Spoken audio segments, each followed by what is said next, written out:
पाकरुआ मेरे जीवन में कर दे बसा मेरे जीवन में। पाकरुआ मेरे जीवन में कर दे बसा मेरे जीवन में।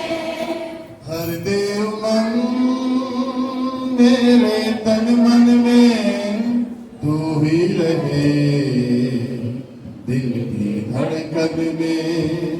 भर दे उमंग मेरे तन मन में तू ही रहे धड़कन में। पाकरुआ मेरे जीवन में कर दे बसा मेरे जीवन में। पाकरुआ मेरे जीवन में कर दे बसा मेरे जीवन में। पाकरू तूने ही तो सागर में कमाल कर दिया। पाकरू तूने ही तो सागर में कमाल कर दिया। बीच में रास्ता दे के लोगों को बहाल कर दिया। बीच में रास्ता दे के लोगों को बहाल कर दिया। पाकरू तूने ही तो सागर में कमाल कर दिया। पाकरू तूने ही तो सागर में कमाल कर दिया। बीच में रास्ता दे के लोगों को बहाल कर दिया। बीच में रास्ता दे के लोगों को बहाल कर दिया। लोग तेरे पार हो गए थे माला माल कर दिया। लोग तेरे पार हो गए थे माला माल कर दिया। अपनी करुणा मेरे जीवन में अपनी करुणा मेरे जीवन में तू ही रहे दिल की धड़कन में। तू ही रहे। अपने दोनों हाथों को उठा कर एक साथ। पाकरुआ मेरे जीवन में कर दे बसा मेरे जीवन में। पाकरुआ मेरे जीवन में कर दे बसा मेरे जीवन में। मुश्किलें आती है तो हिम्मत मेरी टूट जाती है। मुश्किलें आती हैं तो हिम्मत मेरी टूट जाती है। साथ जब तू ना हो तो खुशियाँ मुझसे रूठ जाती हैं। साथ जब तू ना हो तो खुशियाँ मुझसे रूठ जाती हैं। मुश्किलें आती है तो हिम्मत मेरी टूट जाती है। मुश्किलें आती हैं तो हिम्मत मेरी टूट जाती है। साथ जब तू ना हो तो खुशियाँ मुझसे रूठ जाती हैं। साथ जब तू ना हो तो खुशियाँ मुझसे रूठ जाती हैं। तेरे आने से मेरी खुशियाँ फिर से झिलमिलाती हैं। तेरे आने से मेरी खुशियाँ फिर से झिलमिलाती हैं। आके मंडरा मेरे ऊपर में आके मंडरा मेरे ऊपर में। चलता रहूं तेरे संग संग में। चलता रहूं तेरे संग संग में। एक साथ बोले। पाकरुआ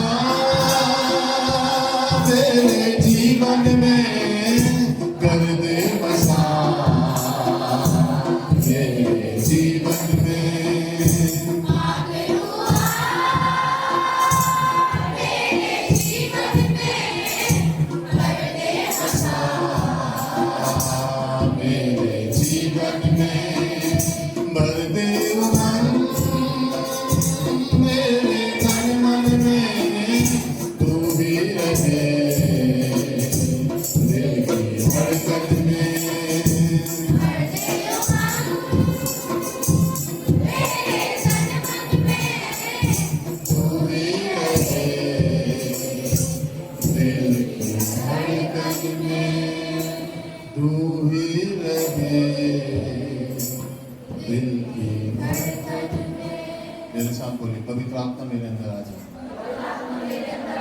बदल दे मेरी जीवन को, बदल दे मेरी सोच को, मुझे अपने फलों से भर दे, मुझे अपने फलों से भर दे। मैं फलवंत हो जाऊं, मैं फलवंत हो जाऊं, मैं फलवंत हो जाऊं यीशु मसीह के नाम से। और मैं फलवंत हो गया हूं, मैं फलवंत हो गया हूं यीशु मसीह के सामर्थी नाम से। जोर से बोलो आमीन, हालेलुया। जोरदार ताली बजाइए प्रभु की। आइए प्रस्ताव पर बैठते हैं कि मैं आनंदित हूँ क्योंकि मैं मसीह में हूँ। कुछ बातों को आज सीखते हैं जल्दी से। आज गवाही थी लोगों की और अद्भुत गवाही प्रभु ने अद्भुत काम लोगों के जीवन में किए हैं। उन्होंने शब्द को ग्रहण किया जो मैंने बोला, या उन्होंने प्रार्थना को ग्रहण की। और ये सारा जो तरीका है, ये जो सारा जो प्रोसेस है, ये विश्वास पर आधारित है ना। जिसका जैसा विश्वास उसकी वैसी चंगाई। इसलिए यीशु मसीह ने क्या कहा कि जब तुम प्रार्थना में विश्वास से मांगो और संदेह मत करो, है ना। संदेह करना मतलब आशीषित नहीं होना, और जो मांग रहे हो ना वो आपको नहीं मिलना। संदेह, शक जिसको कहते हैं। इसलिए विश्वास करना, अटूट विश्वास में रहना और शक नहीं करना, तो परमेश्वर हमें आशीष देगा और दे भी दिया इसने। बोलिए आमीन। मेरे साथ आप निकालिए पॉइंट टू पॉइंट इस संदेश को समझिएगा, क्योंकि 4-5 प्रकाशन है इसमें, एकदम से पूरा नहीं बता पाऊंगा आज, पर थोड़ा थोड़ा समझेंगे। मरकुस उसका 11 अध्याय निकालिए, मरकुस उसका 11 अध्याय।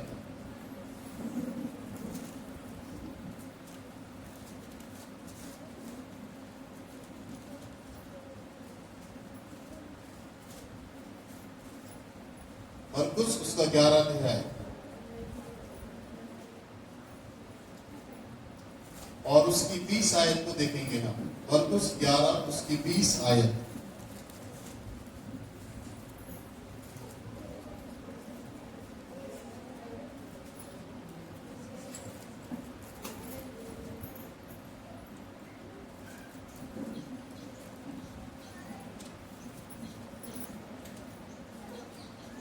निकाल लिए?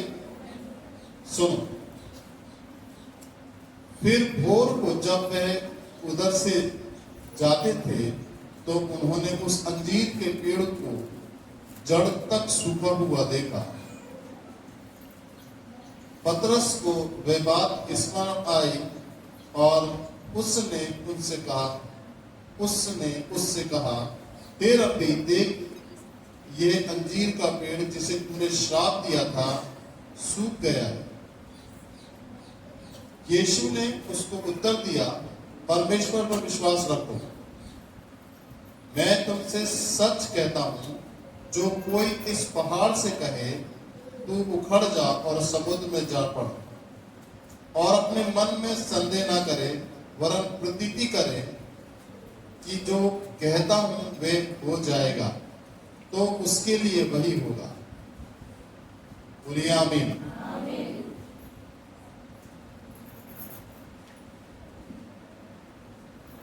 चेले और यीशु मसीह और चेले एक साथ निकल रहे थे।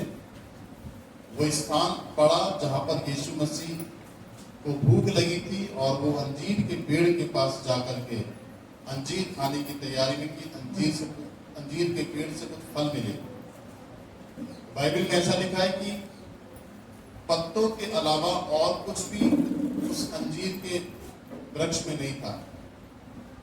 पत्ते थे, पत्तों के अलावा उस अंजीर के वृक्ष में कुछ नहीं था। और जब यीशु ने देखा कि अंजीर के वृक्ष में फल नहीं है, तो यीशु ने उसको श्राप दिया और वो सूख गया। फिर अगले दिन जब चेले वहां से जाते हैं, तब ये बात मरकुस 11 उसके 20 आयत हमारे सामने आती है। तो सबसे पहली बात हम सीखेंगे, यीशु को भूख लगी। यीशु को क्या लगी? भूख लगी। यीशु को जरूरत पड़ी अंजीर को खाने की, और वे अंजीर के पास गया और पत्तों को छोड़कर और कुछ नहीं पाया। अच्छे समझिए, बात बहुत है कि उस समय फल देने का समय नहीं था, इसलिए समय समय पर फल आते हैं। बहुत सारे लोग डिस्कस करते हैं, नहीं बात ये नहीं थी कि उसमें अंजीर नहीं था, बात ये थी कि फल देने का समय नहीं था। जैसे हर एक फल के पेड़ को फल देने का समय है। गर्मी के समय आम आते हैं, है ना, ठंड के समय अमरूद है, संतरे हैं। तो अब ऐसी अंजीर का भी पेड़ जो है वो फल समय समय पर, सीजन पर देगा। पर बात यह है कि उसमें पत्ते हैं। अगर अपन गहराई से इसको देखें, उस अंजीर के वृक्ष में पत्ते हैं, तो जब पत्ते आए तो फल भी आना था। अगर फल नहीं है तो पत्ते झड़ना था, है ना। और ये अप्रैल का महीना आप जानते हैं, फल उसके पत्ते झड़ते हैं, है ना। नई पेड़ को आती है, उसमें कोपलें, नए पत्ते आते हैं। तो इस अंजीर के वृक्ष में पत्ते हैं पर फल नहीं। तो यहां पर उसने जब बोला तो उसने ये देखा कि पत्तों को छोड़ फल नहीं है। पत्ते तो हैं पर फल नहीं। तो इससे कहने का मतलब यह है कि वृक्ष के पास आया और फल नहीं मिला, उसको जरूरत पड़ी फल की। पॉइंट समझ, उसने सारे पेड़ों को बनाया, सारे पेड़ों की सृष्टि की उसने जमीन से, और उस पेड़ को जिसने उसको बनाया उसके फल की उसको आवश्यकता पड़ी। ऐसे लिखा है बाइबल में, उसने सारी जमीन और आसमान को बनाया, उसने सारे सितारों को बनाया,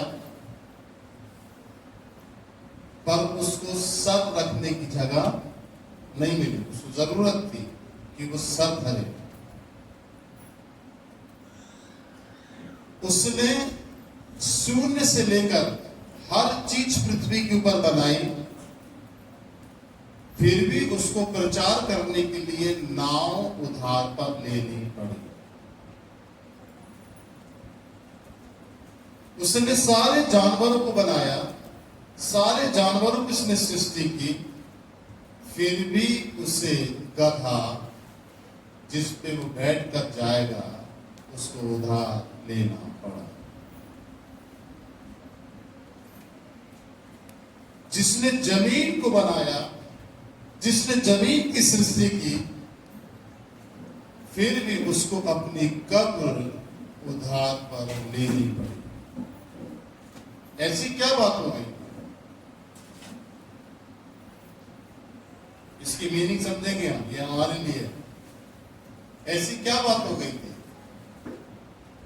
जिसने सारे पेड़ों को बनाया, जिसने सारे पेड़ों की सृष्टि की, फिर भी जिस क्रूस पर उसको चढ़ना था उसको उसने उधार पर लिया और उस क्रूस पर वो चढ़ गया। इस मिट्टी से उसने लोहा बनाया, इस जमीन से उसने लोहा पैदा किया, फिर भी उसको कील लेनी पड़ी आग में फुकवाने की। इसका मतलब क्या है? इसका मतलब वो परमेश्वर है और मनुष्य भी है। और सीधी सीधी बात अपन ये समझते हैं कि उसको फल की भी जरूरत पड़ी। तो जानवर से तो गधा तो मिल गया, लकड़ी पेड़ों से लकड़ी मिल गई, पानी में से नाव मिल गई, प्रचार सुसमाचार प्रचार करने के लिए नाव मिल गई। ये तो सब मिल गया जो चाहता था, जहां से जैसे जैसे चाहता था वो सब उसे मिल गया, परंतु अंजीर के वृक्ष में से उसको फल नहीं मिला। ये अंजीर का पेड़ किसको दर्शाता है? ये अंजीर का पेड़ इजराइलियों को दर्शाता है। अंजीर कैसी जगह में लगा है? उसके पत्ते बता रहे थे कि अंजीर के पत्ते तो हैं, इसका मतलब पेड़ आशीषित है, पेड़ को बराबर पानी मिल रहा है, पेड़ को बराबर खाद मिल रही है, पेड़ को बराबर सूरज की रोशनी मिल रही है, पेड़ को बराबर खाद मिल रही है, फिर भी फल नहीं है उसमें। ये इजराइल को दर्शा रहा है। इजराइली परमेश्वर की कौम, परमेश्वर के लोग बराबर प्रार्थना करते हैं, बराबर चर्च जाते हैं, बराबर परमेश्वर की व्यवस्था उनके पास है, परमेश्वर की सारी सुख सुविधाएं इजराइल को परमेश्वर ने दी है।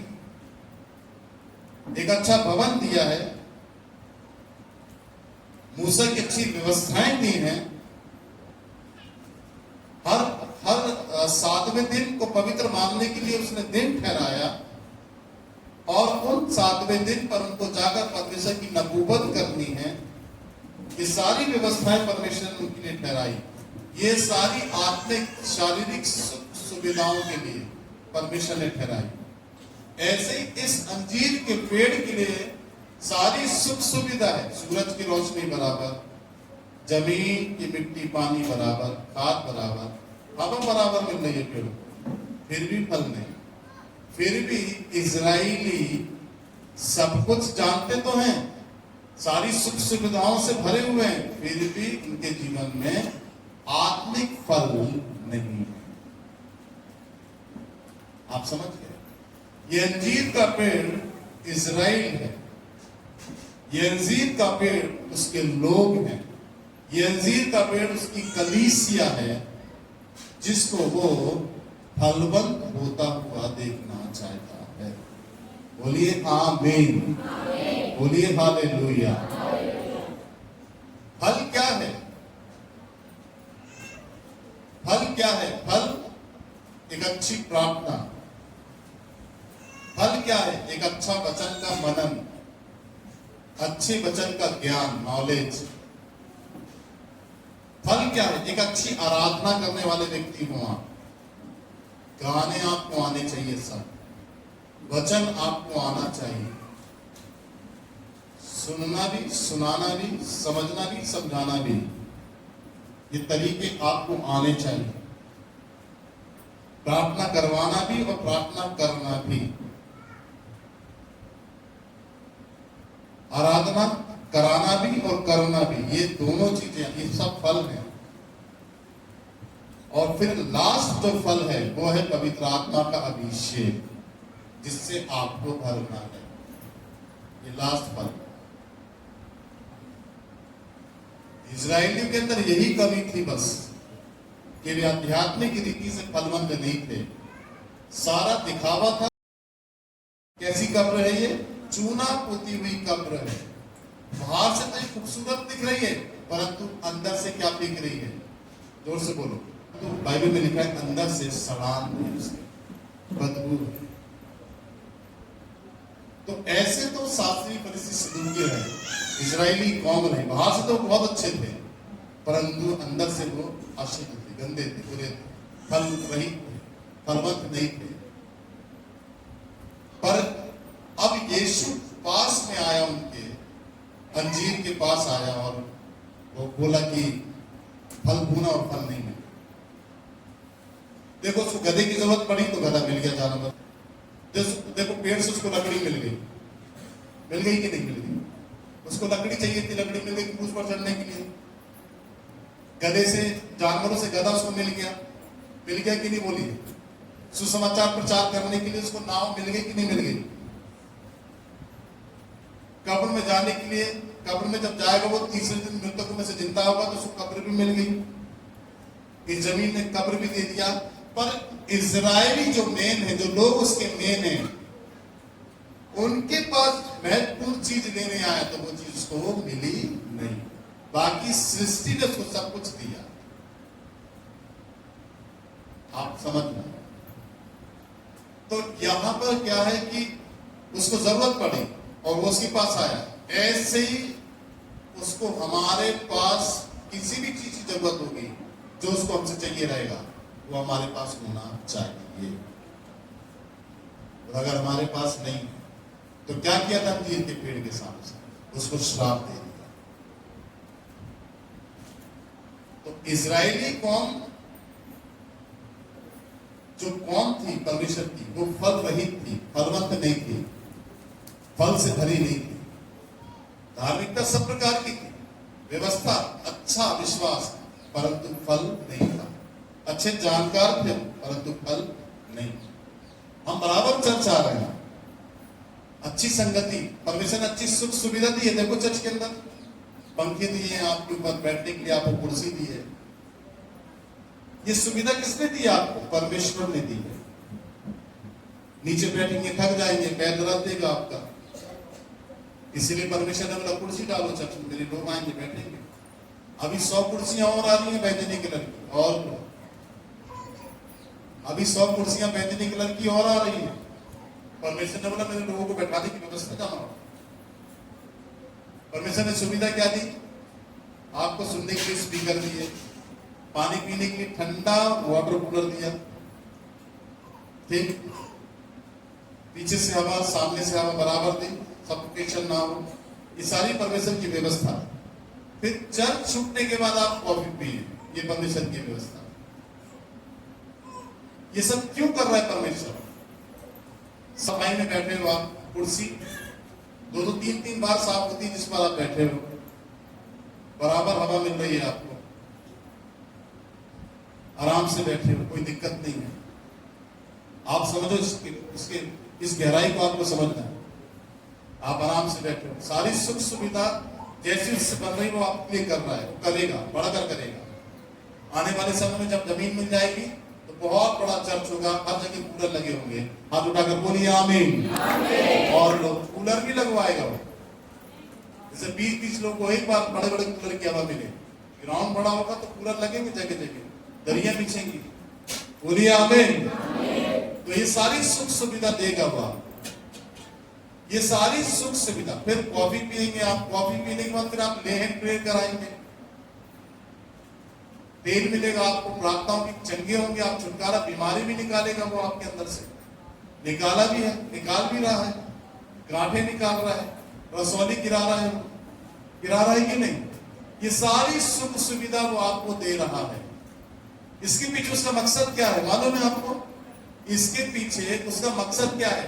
इसके पीछे उसका मकसद यह कि आप फल लेकर आए।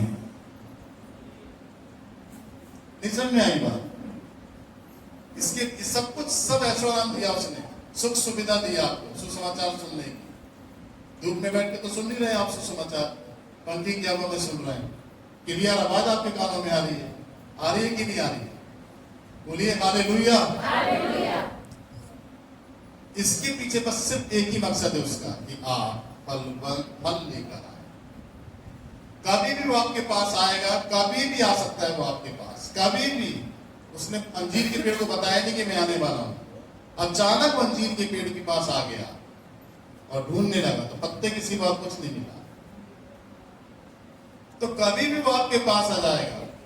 सुख सुविधा उसको नहीं चाहिए जो आपको उसने दी है। आपके आशीषित जीवन को वो चाहता है कि आप आशीषित हो, परंतु साथ साथ वो चाहता फलवंत भी हो। एक आशीषित होना और फलवंत होने में अंतर है, याद रखिए। बोलिए हालेलुया। आशीषित होने का मतलब है आप किराए के मकान पे थे, आपने अपना मकान बना लिया, आपके पास बैंक बैलेंस नहीं था, बैंक बैलेंस आ गया, आपके बच्चे अच्छे पढ़ लिख गए, आप पहले पुराने कपड़े पहनते थे, अब आप ब्रांडेड कपड़े पहन रहे। इसको कहते हैं आशीष।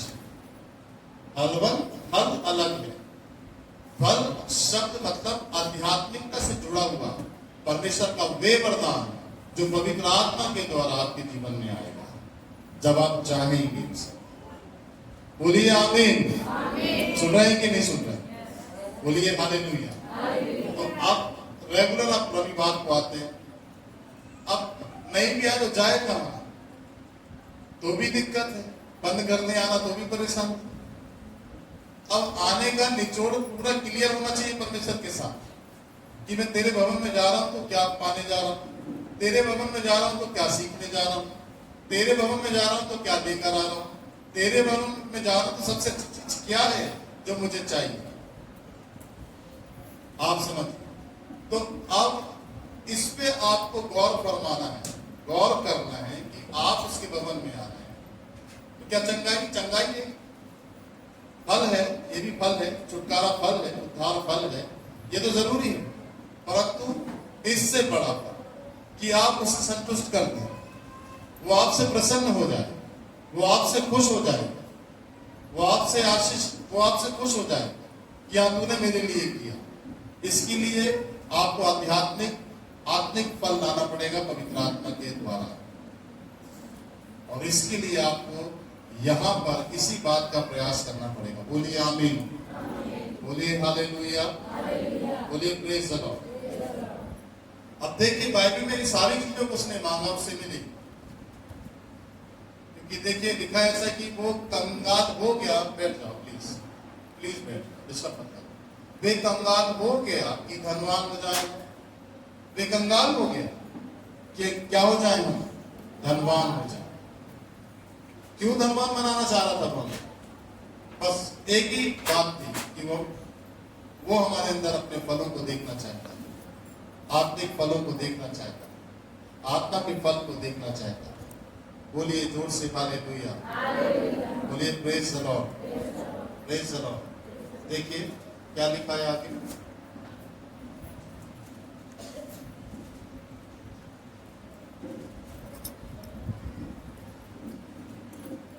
लिखा है कि हे रब्बी देख, ये अंजीर का पेड़ जिसे तूने श्राप दिया था सूख गया।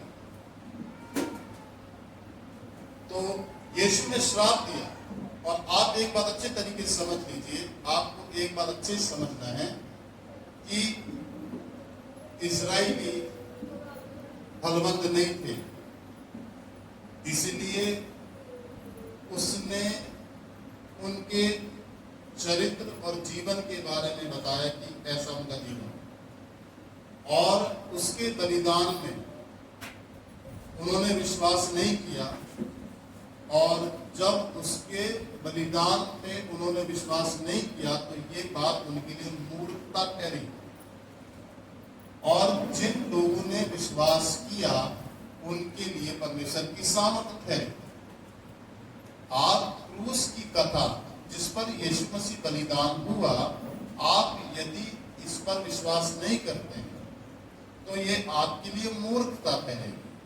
परंतु यदि आप सही में विश्वास करते हैं कि हाँ क्रूस की कथा वो मेरे लिए माना, उसका लहू मेरे पापों के लिए बहा, वो तीसरे दिन मृतकों में से जिंदा हुआ मेरे लिए, तो ये आपके लिए सामर्थ ठहरेगा।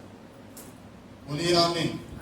ये आपके लिए शक्ति ठहरेगी बात, ये आपकी लिए बात पूरे सपोर्ट में होगी। बोलिए आमीन, हालेलुया। और आप बुद्धिमान होंगे, मूर्ख नहीं, और ये बात आपके लिए मूर्खता नहीं परंतु परमेश्वर की सामर्थ होगी, जिस सामर्थ के अंदर होकर के वो आपके जीवन में काम करेगा। बोलिए आमीन। अंजीर के पेड़ में फल नहीं, इसका मतलब पेड़ किसी काम का नहीं। क्या बोलेंगे उस पेड़ को? निकम्मा। क्या बोलेंगे? निकम्मा, किसी काम का नहीं। तो जब पेड़ फल ना दे तो फल रहित हो गया, फल रहित हुआ तो निकम्मा हुआ, किसी काम का नहीं, जिसको कहते हैं बेकार। क्या बोलते हैं? बेकार। तो उसके लिए अब क्या आशा है? जिसके अंदर फल नहीं, उसके लिए एक ही आशा है कि अब उसको न्याय के सिंहासन के सामने खड़ा होना पड़ेगा। और न्याय क्या है? न्याय ये है कि अब उसको जलना है, उसकी लकड़ी जलाने के काम आएगी। जब हम प्रभु को जानते हैं, सुनना मेरी बहन मेरे भैया लोग सब ध्यान से, जब हम प्रभु को जानते हैं, सुनो ध्यान से, अपने आप को बिल्कुल ऐसा मत बना के रखो कि हम कुछ कर नहीं सकते। एक परिवार में से एक बहन यदि ठान ले कि उसे प्रभु के लिए जीना और प्रभु के लिए मरना है, और वो ठान ले, चाहे उसको किसी भी प्रकार का सितम सहना पड़े, जुल्म सहना पड़े, किसी भी प्रकार की ताड़ना उसको सहनी पड़े, अगर वो बहन की ठान या भाई की ठान मान ले कि मुझे प्रभु के लिए जीना है, तो मैं आपको बताना चाहता हूं, उसके इस कठोर और पक्के निर्णय से शुरुआत में दिक्कत होगी, परंतु इस निर्णय के द्वारा वो अपने पूरे घराने, पूरे खानदान को बचा लेगा। बोलिए हालेलुया, बोलिए हालेलुया। सुनो ध्यान से, बिल्कुल भी ऐसे रहना नहीं है अपन को, बिल्कुल भी अपन बेकार है, मेरी चलेगी नहीं, मैं कर नहीं पाऊंगा, कर नहीं सकता, नहीं, करना है प्रभु के लिए, बलवंत होना है प्रभु के लिए। बेकार शब्द अपने ऊपर अपने जीवन में मत लाओ। संसार में लोग तुम्हें बोलेंगे बेकार हो, बोलते रहो। आत्मिक जीवन में अगर प्रभु ने तुम्हें बोल दिया तुम बेकार हो, तो फिर सही में बेकार है। अगर प्रभु यीशु मसीह ने कह दिया आपको कि आप बेकार, तो सही में बेकार है, फिर किसी काम के नहीं, फिर कहीं भी किसी भी काम में आएंगे नहीं। पर यदि संसार ने मुझे बेकार कर दिया और प्रभु ने मुझे बेकार नहीं किया, तो फिर इसका मतलब मैं प्रभु के काम का हूं। बोलो आमीन। संसार ने मुझे बेकार कर दिया, लोगों ने बेकार कर दिया, समाज ने बेकार कर दिया, परंतु प्रभु के काम का व्यक्ति मैं हूं। इसीलिए आपको इस बात को अच्छे समझो कि वचन में लिखा है, कुचले हुए नरकट को वो कभी नहीं तोड़ता। कुचले हुए नरकट का मतलब है एक वाद्य यंत्र जिसे यहूदी बजाते थे, और वो वाद्य यंत्र थोड़ा सा भी चटक जाए तो यहूदी उसको अशुभ मानते, उसको फेंक देते डस्टबिन में, फिर वो नया वाद्य यंत्र बनाते थे बिल्कुल चटका ना हो। तो जो चटका वाद्य यंत्र बजाने वाला इंस्ट्रूमेंट है वो चटक गया, उसको फेंक दिया तुमने। तो अब जो फेंका हुआ है, जो चटक गया है, उसी चटके को यीशु मसीह डस्टबिन से उठा करके उसको फिर से बजाने वाला एक खूबसूरत वाद्य यंत्र बनाता है। इसको कहते हैं कुचले हुए नरकट को वो कभी नहीं तोड़ता। आप टूटे होंगे संसार की तरफ से, आप टूटे होंगे परिवार की तरफ से, आप टूटे होंगे समाज की तरफ से, परंतु आपको प्रभु जोड़कर फिर से बनाएगा। आप उठाकर बोलो आमीन, बोलिए हालेलुया। अब जब प्रभु आपको टूटे हुए को फिर से बनाएगा, तो आप ऐसे आमीन बोलोगे कि आमीन। कैसे बोलोगे? कैसे बोलना चाहिए? वो बनाएगा आपको, और जो नया है, जो टटका नहीं, उससे भी बेहतर बचेंगे आप। पर बात वही आएगी कि आपको क्या लाना है। जोर से बोलो, क्या लाना है? इसलिए आप बेकार नहीं हो। अगर प्रभु बेकार कर दिया आपको तो बेकार हो गया। प्रभु बेकार नहीं करना चाहिए कि प्रभु बोल दे कि तू बेकार नहीं, आप उसकी दृष्टि में बेकार नहीं होना।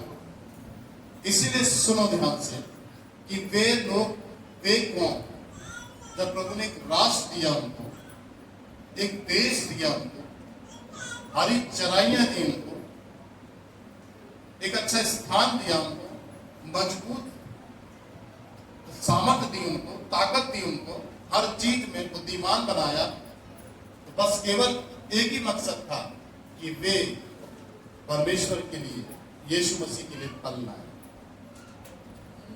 अब ये जो परमेश्वर का अभिषेक है, ये पूरी दुनिया में स्प्रेड हो गया। सेम पोजीशन है, सेम प्रोसेस है कि वो अन्य जातियों में भी इसी तरीके से काम कर रहा है कि आपको सारी सुख सुविधाएं देगा। आज चर्च में पंखे कलेसी लगे होंगे, आप समझ रहे ना? बोलो आमीन। आज चर्च में पंखे कलेसी होंगे, और व्यवस्था ऐसी बनेगी कि अगर आप शाम तक सुबह से रहते हैं 10 बजे से शाम को 4 बजे तक यहाँ रहेंगे, 4 बजे तक आराधना चलेगी सुबह 10 बजे से चलती ही है, तो कम पैसों में 10 रुपए में या 5 रुपए में या 20 रुपए में आपको एक प्लेट खाना मिलेगा। ये व्यवस्था परमेश्वर बनाएगा, बोलो आमीन।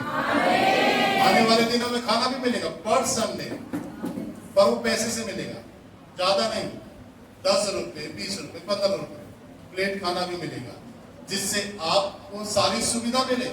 फिर आप जाएं भूखे प्यासे रास्ते में गिर जाएं, फिर खाना बना फिर कूड़ उड़ाएं, फिर बोले कि अब अगले संडे नहीं जाऊंगा। तो ये सारी परमेश्वर व्यवस्था देगा जब कलीसिया बड़ी होगी, जमीन होगा, बैठा नहीं बैठो, सारी व्यवस्था होगी और सब समृद्ध होगा, सब सुख सुविधाएं परमेश्वर देगा। एक लैंड दे रहा है परमेश्वर आपको सुख सुविधा के लिए। मैंने बोला तू मुझे जमीन क्यों दे रहा है और जमीन का दर्शन क्यों दिया? वैसे बोलता है जमीन इसलिए दे रहा हूं कि इसमें फल लगे, बोलो आमीन। इतनी बड़ी जमीन में तुझे तब इसलिए दूंगा, और भविष्यवाणी भी हुई कि बस केवल उस जमीन में फल देखना चाहता हूं। जैसे तू जमीन के अंदर फसल को देखता है पकी हुई गेहूं की, ऐसे ही इस जमीन में भी मैं फसल को देखूंगा, इसलिए दे रहा हूं। और यदि मेरी मानसिकता चेंज हो जाए कि मैं आवास विकास बनवा दूं, उसमें चर्च ना बनाऊं, तो ये सबसे खतरनाक बात होगी मेरे और परमेश्वर के साथ। और वो क्या दे देगा? मुझे श्राप दे देगा। तो जैसे अंजीर का पेड़ ऊपर से नीचे तक पूरा जड़ तक सूख गया, जड़ का मतलब है पूरा उसका भविष्य, आपको कभी फल आज भी नहीं देगा और भविष्य में भी कितना भी पानी डालो उस पेड़ में, कितनी भी खाद डाल दो, फिर भी वो फलवंत नहीं होगा। इसको कहते हैं श्राप। कितनी भी जुगत लगा लेंगे हम, अगर प्रभु के द्वारा अगर कोई दंड आ गया हमारे ऊपर, प्रभु के द्वारा कोई श्राप आ गया, हम कितने भी मिन्नत कर लें कि नहीं नहीं नहीं नहीं अब फल दें, अच्छी जगह अच्छे से उसको गुड़ाई करके और पानी डाल के उसको खाद डाल के और अच्छे से मजबूत करें, तो भी जब प्रभु ने बोल दिया कि अब उसको अब तुझमें से फल ना लगे, तो वो श्राप है। फिर वो अभी भी नहीं देगा फल और भविष्य में भी लगा रहेगा सालों साल, तो उसके अंदर फल नहीं आएंगे, क्योंकि उसके भविष्य को परमेश्वर ने खराब कर दिया। ऐसा परमेश्वर है आपका जिस पर आप यकीन रखते हैं। वो वर्तमान को तो खराब करेगा, परंतु पूरे भविष्य को मिटा डालेगा अगर क्रोध में आ जाए। वैसा इसीलिए क्रोध को उसने सीमा में रखा है। 5 से 10 पीढ़ी उसका क्रोध चलता है लोगों के ऊपर। अगर पीढ़ी फिर जाए, 6वीं पीढ़ी फिर जाए, 7वीं पीढ़ी फिर जाए, 3री पीढ़ी फिर जाए, पहली पीढ़ी जो परमेश्वर के साथ चल रही है फिर जाए, तो फिर परमेश्वर अनुग्रह करके उस कर्ज को रोकता है। जहां से पीढ़ी 3रे नंबर की पीढ़ी फिरी, तो 3री पीढ़ी से वो पीढ़ी दर पीढ़ी को आशीष देना शुरू करता है। फिर वो बांझ नहीं होगी पीढ़ी, वो फल रहित नहीं होगी। वो जितने भी नाती पोते पोते नाती पोते नाती पोतों के पोते नाती होते जाएंगे, वो सब आशीषित होते चले जाएंगे, उसमें श्राप नहीं होगा। पर यदि परमेश्वर ने कर्ज दे दिया, परमेश्वर का श्राप आ गया, तो वो पूरी पीढ़ी को बर्बाद करता है, वो रुकता नहीं। कितनी भी जुगत लगा ले, कितनी मेहनत कर ले कि हो जाए, क्योंकि उसने जो बोल दिया वो बोल दिया। इसीलिए हमको आत्मिक जीवन में जब हम प्रभु में, चर्च में, वचन में, आराधना में, प्रार्थना में रहते हैं ना, हमको सावधानी बरतनी है परमेश्वर के साथ हर बात में। समझ रहे हैं ना? हमको सावधानी बरतनी है हर बात में। इसीलिए मैं कह रहा हूं कि हम बेकार नहीं हैं, और हमको ऐसी भी बुद्धि नहीं रखना है, ऐसा भी मन बना के नहीं रखना है। क्योंकि देखिए एक चीज समझिए, मैं बिल्कुल क्लियरली बता रहा हूं आपको क्या लिखा है वचन में। आप जो मसीह यीशु में हैं वे नई सृष्टि हैं। आप समझ रहे हैं ना? नई सृष्टि मतलब अब आप जब मसीह में आ गए हैं, चर्च अटेंड करते हैं, वचन को सुनते हैं, आराधना अटेंड करते हैं, प्रार्थना अटेंड करते हैं, गीत गाते हैं, आप तो अब ये सब कुछ वचन के द्वारा आपके जीवन में होना चाहिए। अब आपका जीवन वचन से होना चाहिए। इसको कहते हैं नई सृष्टि। पुरानी बात जहां से आप आए, पुरानी सोच जो लेकर आप आए, पुराना चालो चलन जो चलते हुए आए, आप आपके पूर्वज माता पिता दादा दादी नाना नानी मामा मामी जो करते हो वो नहीं। आप जब आप प्रभु में आज आप आ गए तो आप अपने आप को पूरी रीति से वचन में ढाल लेना है। आप वचन का पहनावा, वचन का उठना, वचन का बैठना, वचन का सोना, वचन का लेटना, वचन का बोलना, वचन का सुनना, वचन का देखना, ये सारा बदलाव एक नई सृष्टि बनता है आदमी। इसीलिए लिखा है कि अब जो मसीह यीशु में है वे नई सृष्टि है। पुरानी बातें सारी बीत गई। पुरानी बातों को खत्म करना अपने जीवन में। अभी तक आपके घर में प्रार्थना नहीं हुई, आप प्रार्थना स्टार्ट कर दो अपने घर में, क्योंकि आप मसीह में हैं। फैमिली प्रेयर स्टार्ट कर दो अपने घर में। वचन को पढ़ना जोर जोर से स्टार्ट कर दो। आप जब तक अभी तक आप टीवी सीरियल पिक्चर देख रहे थे, अब उस टीवी चैनल को हटा करके आप जीसस की मूवी, जीसस के वचन, मीटिंगों के वचन, बहुत सारे परमेश्वर के दासों के वचन, उसको चलने दो अपने घर के अंदर। क्योंकि अब आप पुराने नहीं हैं, आप मसीह में एक नई सृष्टि बन गए हैं। और जब आप नई सृष्टि बन जाएंगे, कोशिश करेंगे बनने की, तो बनेंगे भी। इसीलिए पौलुस ने कहा ना कि जो कुछ मैंने छोड़ दिया, फेंक दिया, उसको मैं दोबारा नहीं उठाऊंगा। सुनो, जो जीवन तुम छोड़ते हो, जिससे तुम्हें कोई लाभ नहीं मिला, जिस जीवन से तुम आए, जिससे तुम्हें कोई फायदा नहीं मिला, जिससे तुम आशीषित नहीं हुए, तुम्हारा मान नहीं बढ़ा, तुम्हारा सम्मान नहीं हुआ, तुम्हें इज्जत नहीं दी, जिस जीवन से, जिस समाज से, जिन लोगों से तुम निकल कर आए, हम निकल कर आए, अब उसको छोड़ना है। और जहां पर प्रभु हमें सम्मानित कर रहा है, जहां पर हमारा सम्मान, जहां पर हमारी इज्जत, जहां पर हमें महिमा मिलनी है, जहां पर हमें नए वस्त्र मिलने हैं, जहां पर हमारे जीवन की पूरी सुरक्षा है, उस जीवन में आना है, उन पुराने जीवन को छोड़ना है। तब एक व्यक्ति परमेश्वर के वचन के अनुसार एक नई सृष्टि बनता है। प्रभु में आने के बाद भी यदि वही जीवन हम जीते हैं, वही चाल चलते हैं, तो फिर कहीं ना कहीं इस अंजीर के वृक्ष के समान हम होते हैं।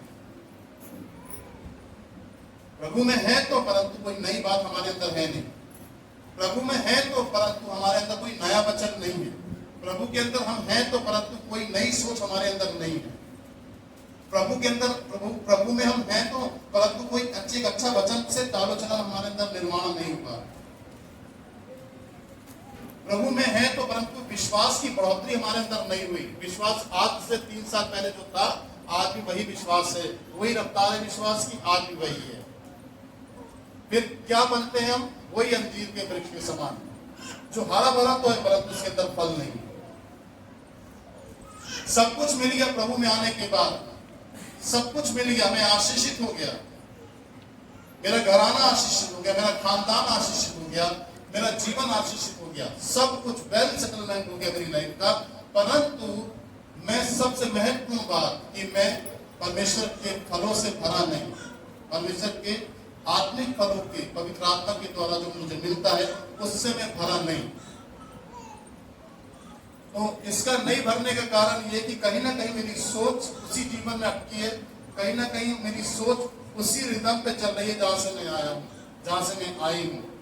इससे फिर मेरी लाइफ में, मेरे आत्मिक जीवन में एक नई पहचान नहीं बनती, एक नई ग्रोथ नहीं आ पाती, और वहीं मैं रहता हूँ। सब कुछ प्रभु दे देता है, बस मैं प्रभु को छोड़कर, पहले तो सबको पूछता था, मानता था, परंतु अब प्रभु को मानता हूँ, उसी में विश्वास करता हूँ। यही बात तो मेरे अंदर बदली है। बाकी और सारी चीजें जो बदलनी थी वो बदली ही नहीं। आप समझना मेरी बात को ध्यान से, बोलिए जोर से हालेलुया। गुस्सा वही मैं करता था तो 10 साल पहले था, चिड़चिड़ाना बड़बड़ाना वही था जो 10 साल पहले था। पर बस यही का मेरा एक परमेश्वर है, बस मैं एक परमेश्वर विश्वास करता हूँ। अब एक परमेश्वर विश्वास तो मैं करता हूँ, परंतु वो परमेश्वर क्या चाहता है कि वो हमारे पूरे चालो चलन को बदला हुआ देखना चाहता है। आमीन, हालेलुया।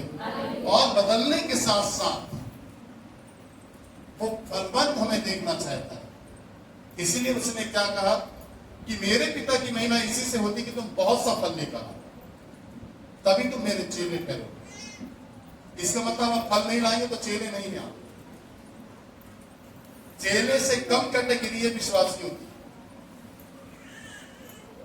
विश्वास की बड़ी कैटेगरी मालूम क्या है? विश्वासियों की बड़ी कैटेगरी क्या है? एक विश्वासी, एक नॉर्मल विश्वासी, एक विश्वासी, अद्भुत विश्वासी, एक आशीषित विश्वासी। दोनों में अंतर है। विश्वासी दोनों है, परंतु अंतर अलग अलग है। पहले विश्वासी में अंतर क्या है? वो केवल विश्वास करता है, और दूसरे वाले विश्वास जो मजबूत विश्वासी है वो विश्वासी नहीं, फिर वो चेला कहलाता है। पहले अपन क्या बनते हैं? विश्वासी। फिर बाद में अपन क्या बनना है? चेला। और चेले और विश्वासी में अंतर है। क्या अंतर है? चेला विश्वासी में अंतर है। विश्वासी प्रभु के पीछे नहीं चलता, केवल विश्वास करता है। चेला प्रभु के पीछे चलता है, विश्वास भी करता है, इसलिए वो चेला है। और जब वो चलता है तो प्रभु उसके साथ रहता है, वो प्रभु के साथ रहता है। विश्वासी के साथ केवल विश्वास है, प्रभु नहीं।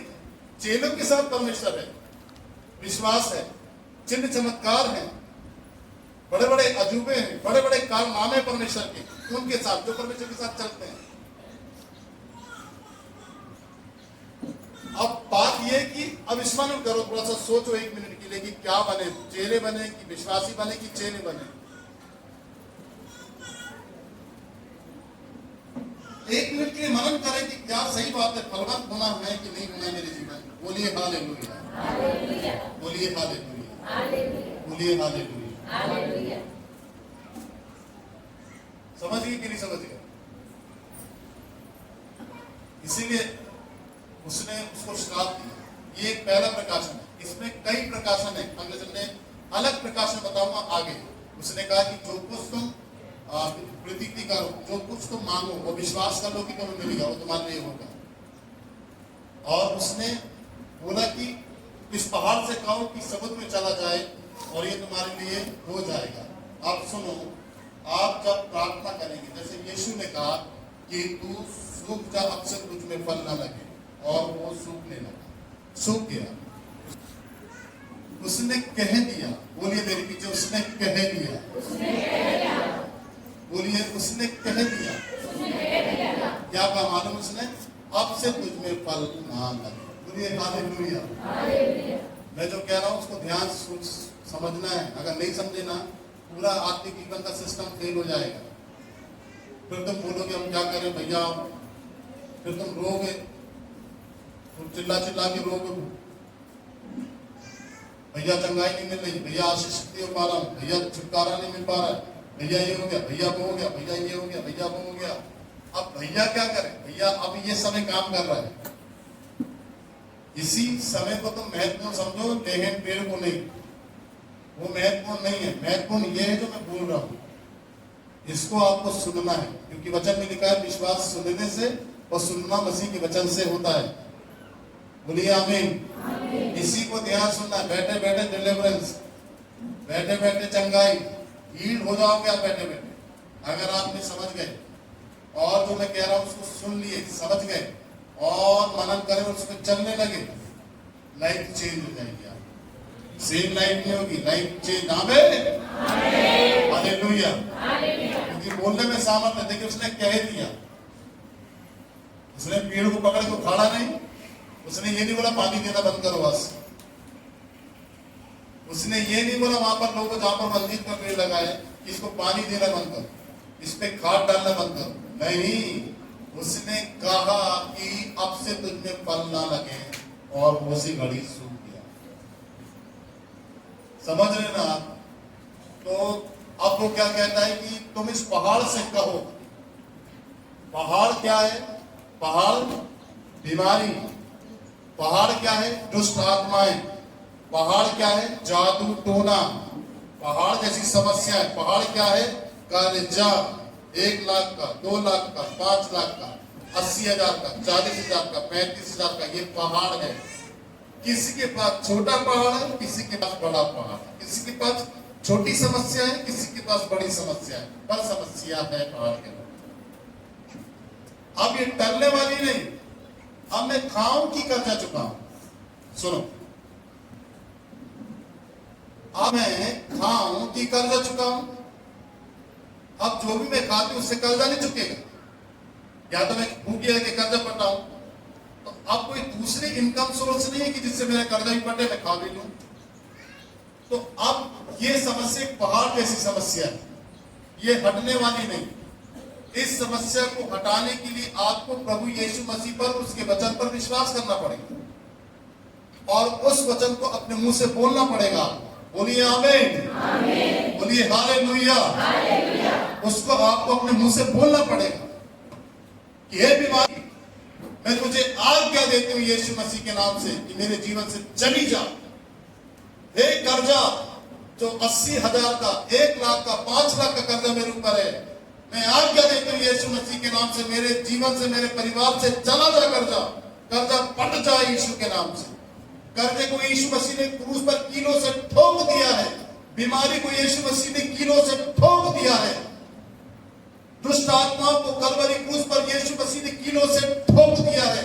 मेरी सारी निर्बलता, कमजोरी को, दर्द को यीशु मसीह ने क्रूस पर कीलों से ठोक दिया है। और मेरे विरोध में जो कर्जा है, मेरे विरोध में जो बीमारी है, मेरे विरोध में जो दुष्ट आत्माएं काम कर रही हैं, मेरे विरोध में जो जादू टोना मेरे पड़ोसियों से हो रहा है, मेरे रिश्तेदारों से हो रहा है, उसका सारा लेख जो मेरे नाम से मेरे विरोध में है, कहां मेरा नाम डाला है? कोर्ट कचहरी में मेरा नाम डाला है, वकील के पास। हाथों को उठाओ अपने, बोलो धन्यवाद यीशु, बोलो धन्यवाद यीशु। सुनो ध्यान से, कोर्ट केस के जजमेंट आ रहे हैं, हाथ लगा ग्रहण करो। जिन जिन का कोर्ट केस चल रहा है उनका जजमेंट आ रहा है यीशु के सामर्थी नाम से। तो कहां नाम लिखा है? कोर्ट में नाम लिखा है। क्या नाम लिखा है? बेटे के विरोध में, बेटी के विरोध में, पिता के विरोध में, मां के विरोध में नाम डाला हुआ है। ये विधियों का लेख है, शैतान ने लिखा है आपके विरोध में, कोर्ट में, दीवानी में। कहां नाम लिखा है आपका? बैंक में लोन लिया आपने, बैंक में लिखा है नाम, ये नाम, इसका इतना लोन है, चुका नहीं पा रहा। ये लेख है आप जो शैतान ने लिखा है आपके। फिर कहां है आपका लेख? आपका लेख तांत्रिक के पास है। क्या नाम है इसका? ये नाम, इस पर जादू टोना करना। ठीक है, आप वेदू और आत्मा ले जाए, सब खिला देंगे। तांत्रिक के पास आपकी फोटो, आपका नाम लिखा हुआ। फिर कहां नाम लिखा हुआ है? आपके शरीर में बीमारी आ गई, बीमारी आपके शरीर के अंदर, इसी शरीर में रहना है। क्यों रहना है? इसी का नाम है, ये नाम है, इसी में मैं रहूंगी। बीमारी पर भी आपका नाम लिखा है। क्या है? राजेश बीमार है। बीमार कौन है? बीमारी। राजेश बीमार नहीं है। बीमारी दुष्ट आत्मा है, वो बीमारी है। वो बीमारी वो राजेश के अंदर आई तो राजेश बीमार हो गया। सुनो, राजेश को ब्रेन हेमरेज हो गया। ब्रेन हेमरेज नहीं हुआ राजेश को, ब्रेन हेमरेज की स्पिरिट उसके अंदर है। राजेश को क्या हो गई? टीबी हो गई। राजेश की टीबी हो गई, राजेश के नाम पर है टीबी। डॉक्टर साहब, हाँ अच्छा ये राजेश ना, हाँ इनको टीबी, राजेश को टीबी है। किसने लिखा ये नाम? शैतान ने लिख दिया। आपका नाम जोड़ दिया किससे? बीमारी से। भैया जो भी काम मैं करता हूं फेल होता है, जो भी सामान लेने जाता हूं भैया आशीष नहीं है, जो भी घर में सैलरी लेके आता हूं उसमें बरकत नहीं है भैया, जो भी कपड़े पहनता हूं भैया अच्छे कपड़े नहीं पहन पाता हूं। ये क्या है? श्राप है। श्राप में क्या नाम जुड़ गया? राजेश का। राजेश अच्छे से जो भी पैसा कमाता है वो फलवंत नहीं है, क्योंकि उसके ऊपर श्राप है। श्राप में राजेश का नाम लिखा, राजेश का नाम श्राप में जुड़ा हुआ है। आप समझ रहे हैं? बाइबल में ऐसे लिखा है कि वो कंगाल हो गया। कंगाली स्थिति और स्थान किसका था? मेरा था। कंगाल किसको होना था? मुझे होना था। बीमारी किसके लिए थी? मेरे लिए थी। ब्रेन हेमरेज किसके लिए था? मेरे लिए था। सुनो ध्यान से, दुष्ट आत्मा जादू टोना किसके लिए थी? मेरे लिए थी। समझ रहे हैं? ये सब चीजें मेरी थी, परंतु इन सब चीजों को यीशु मसीह ने अपने ऊपर ले लिया। बोलो आमीन। अब कहना क्या है? अब कहना यह है कि ब्रेन हेमरेज मुझे नहीं है, टीबी की बीमारी मुझे नहीं है। मैं अपने नाम को बीमारी से डिस्कनेक्ट करता हूं। मैं अपने नाम को ब्रेन हेमरेज से डिस्कनेक्ट करता हूं। कोई कनेक्शन नहीं है मेरा टीबी से, कोई कनेक्शन नहीं है मेरा कैंसर से, कोई कनेक्शन नहीं है मेरा जादू टोने से। जादू टोने, तंत्र मंत्र विद्याओं, टोने टोटके से अपने आप को मैं डिस्कनेक्ट करता हूं। डिस्कनेक्ट, कोई कनेक्शन नहीं है मेरा, हट गया। ये बोलना है आप। 5पन बच्चे नहीं है, 5पन है। 5पन से अपने आप को मैं डिस्कनेक्ट करती हूं। शैतान ने मेरा नाम 5 लिखा ना, मेरे परिवार के लोग बोलते तू 5। आपने देखा क्रिसमस के समय वो लड़की औरत आई थी बच्चे को लेकर, उसके पेट में जिंदा हो गया बच्चा। वो मोनिका ने उसके कान पे फोन लगा दिया और यहां से मैंने बोला, प्रभु तू जीवन देने आया है। इसका बच्चा इसकी गोद में मर गया है। डॉक्टर ऑपरेशन करके इस मुर्दे बच्चे को निकालेगा। जब इस बच्चे मरे हुए बच्चे को मां देखेगी तो क्या हालत होगी, जिसने 9 महीना पेट में रखा उसको, और वो फल, उसका जो पूरा मेहनत थी, वो मरा हुआ बच्चा निकला। क्या बीतेगी उसके हृदय में? प्रभु उसको जीवन देना तू। प्रभु ने कहा सही कहता है, तुम्हें जीवन देने आया हूं। उसी समय उसका बच्चा जो मर गया था कोख के अंदर ही यीशु मसीह ने उसको जिंदा कर दिया। तो बोला कैसे? बोला कैसे? उसको अनसुना करना है। जो गलत रिपोर्ट आपके पास आ रही है उसको ग्रहण नहीं करना है आपको। गलत सूचना आपके पास आती है उसको ग्रहण नहीं करना है आपको। गलत सूचना अय्यूब के पास आई, कई प्रकार की सूचना आई, परंतु उसने उसको एक्सेप्ट नहीं किया। बोलता है मैं जानता हूं मेरा छुड़ाने वाला जीवित है।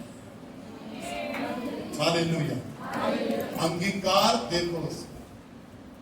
अब जेने की कोई गंदी, बुरी, खराब, बेकार रिपोर्ट आपके घर में आ गई तो आपका बीपी बढ़ जाए, लो हो जाए, हार्ट बीट तेज चलने लगे, ये सब बिल्कुल नहीं करना। अपना पूरा हियाब रखना, बोलना मेरे लिए ये चीज बनी ही नहीं। बीमारी मेरे लिए नहीं है। जादू टोने की शक्तियों से मैं डिस्कनेक्ट हूं। भाई मेरा संबंध खत्म हो गया जादू टोने से। मेरा जादू टोने से कोई रिश्ता नहीं है। मेरी तार जादू टोने में जुड़ी थी परंतु टूट गई है, अब नहीं होंगी। अब मेरी जो तार है यीशु मसीह से जुड़ गई है, जिससे चंगाई आ रही है मेरे जीवन में, श्राप नहीं। अब जो मेरा नाम कोर्ट में लिखा हुआ है, मेरे बेटे का नाम कोर्ट में लिखा है, मेरे आदमी का नाम, मेरी औरत का नाम कोर्ट में लिखा है, कोर्ट 4 साल से केस चल रहा है, ये शैतान ने कोर्ट में नाम मेरा लिखवाया है, जिसे जज भी पढ़ रहा है, वकील भी पढ़ रहा है, बाबू भी पढ़ रहा है, पेशकार भी पढ़ रहा है, मेरा नाम हर जगह लिया जा रहा है। मैं क्रिमिनल के रूप में देखी जा रही हूँ, क्रिमिनल के रूप में मैं देखा जा रहा हूँ। कोर्ट के अंदर मेरे विरोध में ये चीजें हैं। अगर जमानत नहीं तो शैतान मुझे जेल में डालेगा और बदतर जीवन में मेरे भविष्य को खराब करेगा। शैतान की पूरी प्लान है कि आपके विरोध में हर जगह आपका नाम डाल दे। लिखा है विधियों का वे लेख जो हमारे विरोध में लिखा है, आज भी लिखा हुआ है। कहीं कहीं आपके बुरे नाम को लेकर के आपका नाम खराब है, वो शैतान ने खराब किया आपके नाम। कहीं ना कहीं आपकी गवाही उसने खराब कर दी, वो शैतान ने खराब किया आपकी गवाही को, आपका नाम डाल। उसको एक्सेप्ट नहीं करना है, क्योंकि अब आप प्रभु में आ गए। किस में आ गए आप? प्रभु यीशु मसीह। किस में आ गए आप? कितने आ गए? हाथ उठा के दिखाइए। सब आ गए कि बाकी पुराने जीवन में ही है? सब आ गए। सब बोलो आमीन जोर से। बोलिए मैं मसीह में आ गया हूं। तो अब जब आ गए हैं आप, तो आप सब अंधकार से डिस्कनेक्ट हो गए। क्या हो गए? डिस्कनेक्ट। कनेक्शन अंधकार से पहले तब आपका क्या हो गया? वो टूट गया। टूट गया है कि नहीं? हाथ उठाकर बताओ टूटा कि ना? टूट गया ना? आप कनेक्ट नहीं है। अब आपको अंगीकार करना है कि मैं अंधकार से मेरा कोई लेना देना नहीं, बीमारी से मेरा कोई लेना देना नहीं, पूरी सूचना पूरी खबर से जो मेरे चौखट पे आएगी मेरा कोई लेना देना नहीं। मेरे चौखट पे आप यीशु मसीह के नाम से खुशखबरी आएंगी, गुड न्यूज मेरी चौखट पे आएगी और मेरा सुबह बरकत का दिन होगा। पूरी सुबह, पूरी दोपहर, पूरी शाम, पूरी रात, प्रत्येक दिन आशीषों का दिन होगा मेरा। रोने का दिन नहीं, निराशा का दिन नहीं कि कहीं बैठ के मैं निराशा में बैठ जाऊंगा, सोचने लगूं कि आज का पूरा दिन खराब हो गया। सुबह उठो, बोलो मेरा दिन आज से खराब नहीं होगा, एक सेकंड भी मेरा खराब नहीं होगा, एक मिनट भी शैतान मेरा नहीं छुड़ाएगा, क्योंकि पूरा समय मेरे यीशु के कंट्रोल में है। उसने मुझे अपने में एक नई सृष्टि बनाया। उसने क्या बोला? कहा उसने, और आपको भी क्या करना है? कहना है, और नेगेटिव नहीं। कोर्ट मेरे लिए नहीं, यीशु मसीह ने कोर्ट में जो मेरा नाम आज लिखा हुआ है, जज के पास मेरा नाम गया है, पेशकार भी जानता है, वकील भी जानता है, उस नाम को जो मेरे पति मेरे बच्चों का कोर्ट में केस चल रहा है वो नाम डाला हुआ है, उस नाम को मेरे विरोध में जो डाला हुआ है यीशु मसीह ने अपने लहू से मिटा दिया है। बोलो विधियों का लेख जो मेरे नाम पर लिखा है अभी, चाहे बीमारी पर लिखा हो, चाहे कमजोरी पर लिखा हो, चाहे कर्जे पर लिखा हो, चाहे श्राप पर लिखा हो, चाहे बंधनों पर लिखा हो, चाहे शराब पर लिखा हो कि लोग मुझे बोलते मैं शराबी हूं, ये शैतान ने नाम लाया है मेरा। लोग बोलते हैं मैं झगड़ा करता हूं, ये शैतान ने लाया है मेरा नाम। लोग कहते हैं मैं बुरा हूं, ये शैतान ने मेरा नाम लाया है, ये नाम शैतान ने मेरा डाला है। मेरे ऊपर इतना कर्जा है, ये कर्जे में मेरा नाम शैतान ने लिखवाया है। मैं बीमार हूं, मैं बीमार हूं, ये शैतान ने मेरा नाम डाला है कि मैं बीमार हूं। मैं बीमार नहीं हूं, मैं कर्जा मेरे ऊपर नहीं है, बीमारी में मेरा नाम नहीं डाला है, कोर्ट कचहरी पे मेरा नाम नहीं है, पुलिस थाने पर मेरा नाम नहीं है, कोई भी नाम मेरा बुरे के लिए नहीं है। हाथ उठा कर कहो, कोई भी नाम मेरी हानि के लिए नहीं लिखा गया है। कर्जे में मेरा नाम नहीं लिखा है, कंगाली में मेरा नाम नहीं लिखा गया है। अपने स्थान पर खड़े हो जाओ और बोलो कंगाली पर मेरा नाम नहीं लिखा गया है। मैं सूखा चीज का पेड़ नहीं बनना चाहता हूं, मैं फलवंत चीज का पेड़ हूं। मेरे ऊपर यीशु मसीह का श्राप नहीं, यीशु की आशीष है। मैं अपने जीवन के ऊपर यीशु मसीह की आशीष को बोलता हूं। मैं अपने परिवार के ऊपर यीशु मसीह की आशीष को बोलता हूं। मैं अपने पूरे खानदान रिश्तेदारों के ऊपर यीशु मसीह की आशीष को बोलता हूं। मैं अपने बिजनेस में, मेरे काम में, मेरी नौकरी, मेरी खेत की उपज में आशीष को बोलता हूं। आशीष को बोलता हूं, जोर से ललकारो जोर। मेरे ऊपर मेरा नाम अब नहीं है कोर्ट में, नहीं है बीमारी में, नहीं है नशे में। मैं नशे में नहीं हूं, अब मैं शराब के नशे में नहीं झूमूंगा, अब मैं गुटखे के नशे में नहीं झूमूंगा, अब मैं पवित्र आत्मा के नशे में रहूंगा।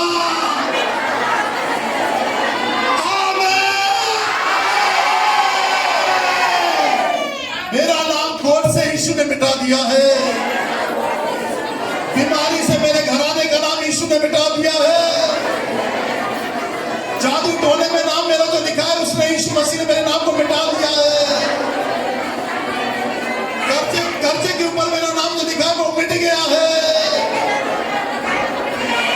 हर प्रकार की दुर्बलता में मेरा नाम मिट गया है। हर प्रकार के बंधन और श्रापों में से मेरा नाम मिट गया है। हर प्रकार के पापों, अधर्मों और अपराधों से मेरा नाम मिट गया है। मैं पापी नहीं धर्मी हूं। मैं अधर्मी नहीं पापी हूं। मैं अधर्मी नहीं पवित्र हूं। मैं पापी नहीं पवित्र हूं। मैं अधर्मी नहीं धर्मी हूं।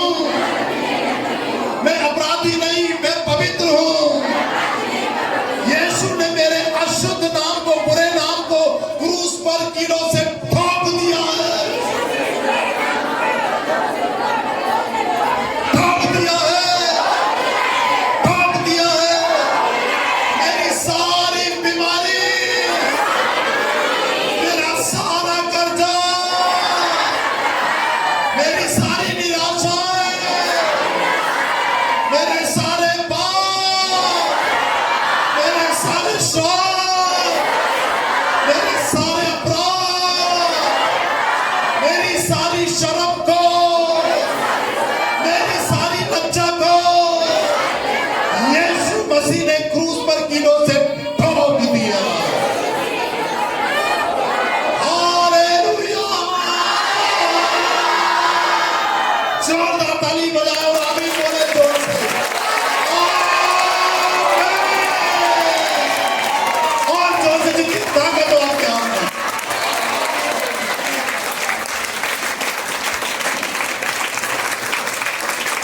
बोलिए हालेलुया। और जोर से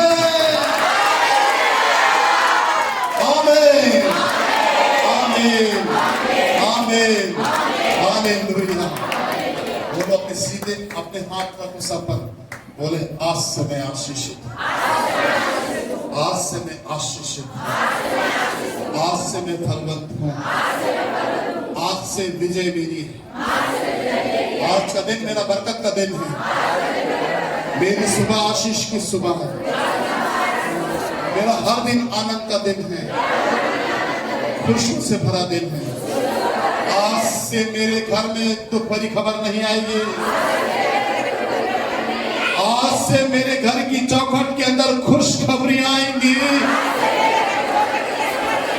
यीशु मसीह के सामर्थी नाम से आमीन। जोरदार ताली बजाइए प्रभु के लिए।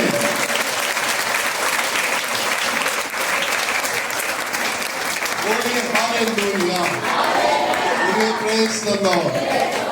क्या आप यकीन करते हैं?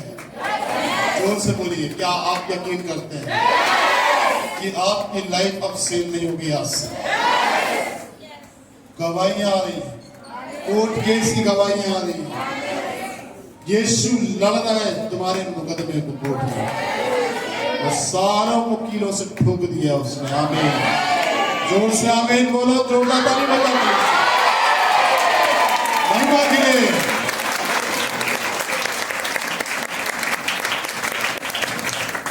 देखो मेरी तरफ सुनो। उसने क्या कहा? तुम जिसे आशीष दोगे मैं उसे आशीष दूंगा। तुम जिसे श्राप दोगे मैं उसे श्राप दूंगा। तो तुम दूसरों को आशीष दो, वो आशीषित होगा। क्या तुम दूसरों को आशीष दो तो वो आशीषित होगा? तुम अपने आप को आशीषित बोलोगे तो आशीषित होगा कि नहीं?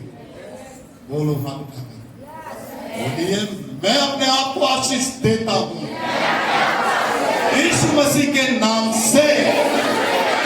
मैं आशीषित हूं। मेरी देह, मेरी आत्मा, मेरा प्राण यीशु मसीह के नाम से आशीषित है और फलवंत भी है। आमीन। बड़ा बड़ा आमीन बोलिए। बरकत है हमारी कलीसिया। बोलिए हालेलुया। बोलिए प्रेज़ द लॉर्ड। ठीक है, बिल्कुल पॉजिटिव लेके चलो और अपने डिस्कनेक्ट हो जाओ बिल्कुल। देखो लाइफ अब से। मैंने इस बहन को बोला, किसको बोला? इस बहन को। आपको मालूम है जब मैं आपके सर पे हाथ रखता हूँ तो मैं आपके लिए, आपको आवाज सुनाई नहीं देती थी मैं क्या बोलता हूँ। आपके सर पे हैंड प्रे करता जो लाइन लगाते हो आप यहाँ पर, फिर मैं आपके सर पे हाथ रखता हूँ। आपके सर पे हाथ रखकर आपको आज आपके ऊपर मैं आशीष की घोषणा करता हूँ। आपको मालूम है, आज इस रहस्य को बता रहा हूँ। आप मेरे शब्द को सुनेंगे नहीं, मैं अंदर ही अंदर आपको कहता हूँ प्रभु ये व्यक्ति, ये दास, ये बेटा, ये बेटी आशीष के पास, ये शापित नहीं, सारा अंधकार इसके जीवन से निकल गया है। ये बोलता हूँ अपने अंदर में, आपको आशीष देता हूँ, लेहन प्रेयर करता हूँ। मैंने बहन को बोला अब से तेरी दवाई बंद, और दवाई उसकी बंद। वो कहता कह दो तुम, क्या कहा सुबेदार ने, तू कह दे बस, मेरा दास चंगा हो जाए। तू कह दे, तेरे को आने की जरूरत नहीं, तू यहीं से कह दे। तुम वचन को लेके कह दो बस अपनी समस्या के ऊपर, वचन को तुम अपनी समस्या पर बोल दो बस, तुमको कहना आना चाहिए। बोले आमीन। आइए अपनी आंखें बंद करें। फिक्र ना कर, तू फिक्र ना कर, खुदा ने कहा तू फिक्र ना कर, फिक्र ना कर, तू फिक्र ना कर, खुदा ने कहा तू फिक्र ना कर। कभी अकेला ना छोड़ू तुझे, मेरे कलाम में लिखा है तू पढ़। कभी अकेला ना छोड़ू तुझे, मेरे कलाम में लिखा है तू पढ़।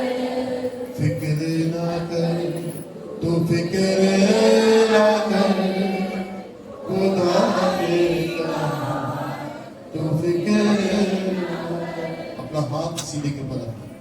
फिक्र ना कर, तू फिक्र ना कर, खुदा ने कहा तू फिक्र ना कर।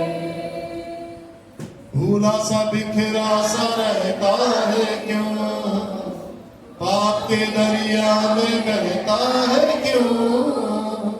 भूला सा बिखरा सा रहता है क्यों, पाप के दरिया में बहता है क्यों। भूला सा बिखरा सा रहता है क्यों, पाप के दरिया में बहता है क्यों।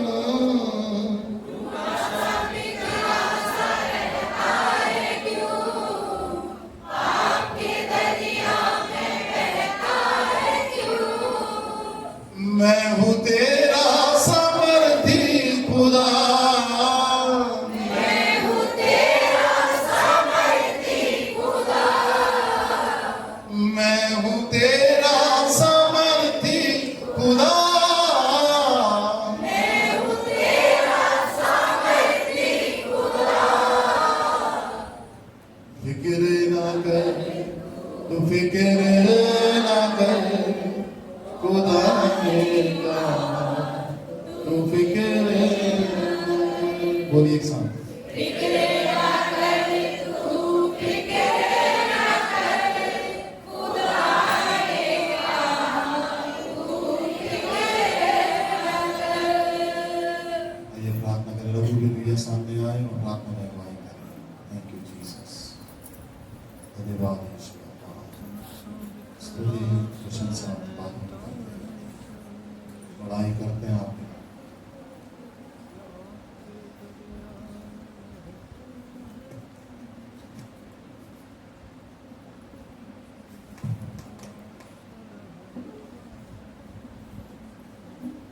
आंखों को बंद करेंगे। सर्वशक्तिमान यहोवा परमेश्वर, जमीन और आसमान को बनाने वाले खुदा प्रभु, हम आपको धन्यवाद देते हैं, धन्यवाद देते हैं प्रभु आपके अनुग्रह के लिए पिता, जो आपने हम पर किया है मेरे खुदा। हम आपको धन्यवाद देते हैं प्रभु, हम आपको हृदय से धन्यवाद देते हैं। डरते कांपते प्रभु आपके समीप आते हैं प्रभु परमेश्वर। प्रभु हम एक अच्छे मनुष्य प्रभु बन जाए मेरे खुदा, तेरे वचन के अनुसार, आज के वचन के अनुसार प्रभु। पिता परमेश्वर हम प्रार्थना करते हैं प्रभु, उस अंजीर के पेड़ के विषय में पिता आपने हमें प्रभु जी आज हमें अवगत कराया है। अवगत नहीं प्रभु, आपने परमेश्वर हमें एक खुले शब्दों में एक दर्शा करके प्रभु अपने रूप को दर्शा दिया मेरे खुदा, कि प्रभु हमें पत्ते ही पत्ते नहीं, हमें फलवंत होने पाए प्रभु, हमें फल दिखने पाए, हम फलवंत हो जाए प्रभु परमेश्वर। हमारी प्रभु जी पिता परमेश्वर, ये छोटा झुंड प्रभु आपके हाथों में है प्रभु, ये कलेसिया प्रभु आपकी है पिता। और परमेश्वर तूने प्रभु जी अपने अभिषिक्त दास के द्वारा प्रभु आज हमें प्रभु जी अपने वचन से सिखाया है मेरे खुदा, कि आप प्रभु जी परमेश्वर प्रभु वचन में प्रभु फलवंत हो जाओ। एक खाली कवर के समान नहीं प्रभु, एक खाली दर्शन के समान नहीं प्रभु पिता, उन दर्शनों को प्रभु जी एक आनंद के साथ भरपूरी हमारे जीवन में होने पाए, एक वचन की भरपूरी, एक वचन की मनादी और एक प्रार्थना का जीवन, एक योद्धा प्रार्थना का जीवन हम सबका बन जाए मेरे खुदा। आपके अनुग्रह से प्रभु जी आप हम पर दया करें मेरे खुदा। प्रभु आप अपना वचन हमारे अंदर प्रभु जी अधिकाई से उड़ेले प्रभु, ताकि प्रभु जी हम वंचित ना रह पाए आपके वचन से। तेरे कलाम में एक एक चीज प्रभु जी हमारे लिए प्रभु जी लिखी हुई है पिता। प्रभु जी तेरे वचन के अनुसार प्रभु जी तेरे वचन में लिखा है, तू भय ना खा, तेरा मन कच्चा ना हो और तू दृढ़ हो जा, यहाँ बात और मजबूती के साथ परमेश्वर के वचन में अनुग्रह पाता चला जा प्रभु। प्रतिदिन की आशा हमारी तुझ पर है प्रभु, प्रतिदिन परमेश्वर हम तेरे वचन की मनादी करें प्रभु, और प्रतिदिन की नई आशीषों में बढ़ते चले जाए प्रभु। पिता परमेश्वर आप हमें सबको फलवंत करें प्रभु जी। पिता परमेश्वर एक अच्छा जीवन प्रभु जी आज हमें अपने वचन के अनुसार दिया है प्रभु जी। हम कोई भेड़ों के समान नहीं प्रभु, हम परमेश्वर प्रभु जी तेरे जीवते परमेश्वर के वरदान में प्रभु जी हम तेरी उपस्थिति में, तेरी हाजिरी में, तेरे अनुग्रह की दृष्टि में पिता हम सब पर अनुग्रह कर पिता। ओ प्रभु हम आपको धन्यवाद देते हैं परमेश्वर, हम आपको धन्यवाद देते हैं प्रभु जी। पवित्र आत्मा परमेश्वर एक एक जन से प्रभु बोले और बातचीत करे अपने मन में, और इस विचार से घुटने टेक करके प्रभु यीशु मसीह पर अपने प्रभु जी विश्वास करें और कहें कि प्रभु यीशु मसीह तू मुझे सच्चा उद्धार दे दे प्रभु जी। मेरा चंगाई प्रभु जी, मुझे चंगाई मिलना मेरे लिए आशीष का कारण नहीं है, मेरे छुटकारा होना मेरे लिए आशीष का कारण नहीं है। हाँ मेरे परमेश्वर, ये चंगाई और छुटकारे तो पत्तों को दर्शाते हैं प्रभु। हाँ मेरे परमेश्वर, हमें फलवंत होना है, हमें प्रभु फलवंत होना है, तुझमें फलवंत होना है प्रभु। तेरे लिए कुछ फल लाना है परमेश्वर, ताकि प्रभु तेरे स्वर्ग राज्य को देखने वाले हो जाए। हमारी आंखें प्रभु जी तेरी नजर के प्रभु, हमारी आंखों के सामने प्रभु तेरा सिंहासन आने पाए प्रभु, हम तेरे सिंहासन के समीप आए प्रभु, और हम देखने वाले हो जाए। तूने हमारे लिए परमेश्वर हमारे पापों के लिए, हमारे हजरमों के लिए, हमारे गुनाहों के लिए प्रभु तूने परमेश्वर अपने इकलौते पुत्र को दे दिया पिता।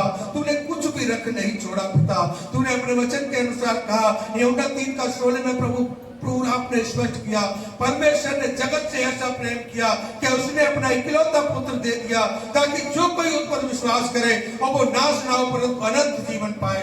उसने ऐसे नहीं कहा कि मैं एक जाति के लिए आया हूँ, उसने ऐसे नहीं कहा मैं एक धर्म के लिए आया हूँ, मैं इस जाति से प्रेम करता हूँ, मैं उस जाति से प्रेम करता हूँ। उसने सारी जाति के लिए अपने आप को, अपने इकलौते पुत्र को दे दिया। प्रभु यीशु मसीह हमारे उद्धार देने के लिए आया है, जीवन देना प्रभु यीशु मसीह के हाथों में, और स्वर्ग राज्य प्रभु यीशु मसीह का है। आप सब विश्वास करें और प्रभु का अनुग्रह पाए। हम धन्यवाद देते हैं, उसने हमारे लिए कोड़े खाए, हमारे अधर्मों के लिए, हमारे पापों के लिए उसने प्रभु वो मारा गया, कुचला गया और उखाड़ा गया। फिर से प्रभु हमारे लिए प्रभु जी, हमारे लिए, हमारे प्रभु जी, हमारे हमें एक नया जीवन देने के लिए, एक नया मनुष्य पहनने के लिए प्रभु एक नया वस्त्र उसने हमें दिया। प्रभु आपने हमारे दुखों को झेल लिया, हमें प्रभु जी आजाद कर दिया। मेरे खुदा हम धन्यवाद देते हैं, आपने प्रभु हमें एक नया वस्त्र दिया, ताकि उस वस्त्र को पहन करके प्रभु हम तेरे स्वर्ग राज्य को योग्य बन सके। प्रभु हम धन्यवाद देते हैं आज के अच्छे वचन के साथ, आज के अनुग्रह के साथ अपने दास से प्रभु होकर के पिता और पवित्र परमेश्वर अपने दास को बड़ा और अनुग्रह दे प्रभु जी, बड़ी सामर्थ दे परमेश्वर। ओ प्रभु अभिषेक दास बना एलिया के समान प्रभु जी, और भविष्य वक्ता है मेरे खुदा तेरा दास प्रभु। मूसा के समान इस्तेमाल कर, एलिया के समान इस्तेमाल कर, एलीशा के समान इस्तेमाल कर। ओ परमेश्वर तू नबियों में नबी है मेरे खुदा, तू अपने दास को नबियों में नबी शामिल कर ले मेरे खुदा, ताकि इन भविष्यवाणियों के द्वारा और प्रभु जी पूरा आगरा शहर शहर नहीं, पूरा उत्तर प्रदेश ही नहीं प्रभु, पूरा हिंदुस्तान बचाया जाए यीशु मसीह के अनुग्रह के द्वारा। हम धन्यवाद देते हैं प्रभु, सब कुछ आपके हाथों में सौंपते हैं। छोटी सी विनती को हमारे परमेश्वर के पुत्र प्रभु यीशु मसीह के नाम से मांगते हैं, आमीन। जोर से हाथ उठाकर बड़ा वाला आमीन बोलिए कलीसिया।